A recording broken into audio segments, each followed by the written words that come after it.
Blessings, everyone. This is Chris Kendall from therawadvantage.com, registered holistic nutritionist, raw food lifestyle coach, and raw chef. I'm here with the one and only Dr. Doug Graham. Hey! And today we're going to get into common misconceptions about the 80-10-10 diet. Let's get into it. Baby, I like it raw. Raw Advantage likes it raw. Ooh, baby, I like it raw. Yeah, baby, I like it raw. Hey! All right. Well, I'm here with the one, the only, Dr. Douglas Graham. Chris, what a treat to spend time with you, man. Absolutely. I'm honored. Me too. If you don't know Dr. Doug Graham here, he's the one who really catapulted me into a full-on raw food lifestyle, into health, into doing what I do today. Mentor, friend, brother. Absolutely. Feel blessed by you a thousandfold. Absolutely. Motivator.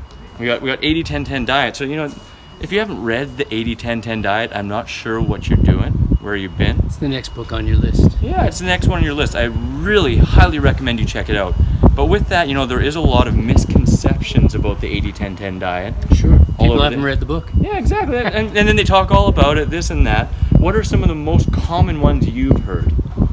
Most common ones? Well, a lot of people tell me no apples. Yeah. I don't eat any apples because there's no apples mentioned in the book. I just didn't mention apples because they're so common. I figured they didn't need mention. Yeah. Rather than I was omitting them.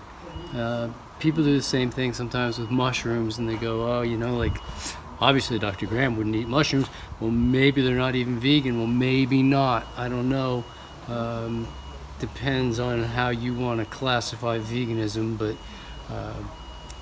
I'll eat the odd mushroom now and again. I don't make them the staple of my diet. It's hard to make mushroom soup without mushrooms, I have found, and so yeah, exactly. It's really hard to make stuffed mushrooms without mushrooms. So I'll use them for things like that. Yeah. So what are some of the key components that you would really use to describe an 80-10-10 diet, and how flexible can that be? Like, are you missing the point? Are you out of the club with certain things? Or how far would you personally go or recommend somebody, maybe in one or two different conditions, like, you know, acute condition or as maintenance, you know? Geez, I'm still on the last question. Yeah. I'm thinking... I go fast. I'm waiting for a train. No, it's good. But I still think, like, most people don't eat enough fruit, even when they tell me they're eating the program and following the program, and then they find out, they tell me, it didn't really work for me, and when I look at what they were doing, they weren't really getting anywhere near 80-10. You have to actually read the book. Some of the key things is eating enough fruit, eating when you're hungry rather than setting yourself up into some regimen. A lot of people say, I only eat one meal a day, or only eat 2 meals a day, or I do intermittent, whatever.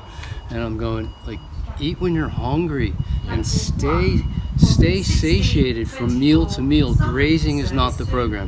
The program is eating meals and then not having to think about food for a few hours so you can be your productive self. And then go back and say, you know what, I'm ready for a meal. You want to be active enough so that you earn your meals and eat fruit right after that activity.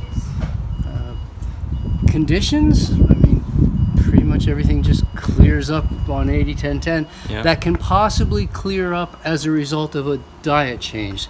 I mean, if you don't have a right arm, you're not going to grow a new one just because you change your diet. There's things that won't respond to dietary changes, but most people are shocked at how many conditions clear up just by getting the gut right.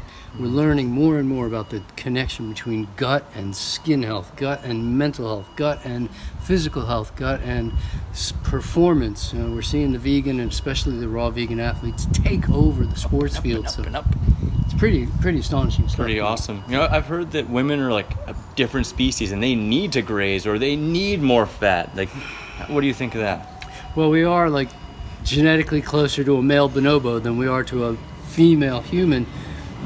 But they are our species, and in every species, people eat a species-specific diet. They don't eat males eat one diet, females another. This is you. You're going to London, Victoria. Well, I love you, brother. I love you. Thank you so much for being on here. Next time we'll get a heck of a lot more with Doug, and wishing you much. Peace, love, and fruit. Go to health. Dr. Douglas Graham. Misconceptions about 80-10-10. Ooh, don't forget to check out my Rawsome Recipes playlist in the top left, the video just for you in the top right, subscribe in the bottom right for more videos, and get your 3 free ebooks in the bottom left. Grab my free iPhone app. Comes with 50 free recipes, common fruit and vegetable calorie breakdown, a food combining chart, shopping cart function, and much, much more.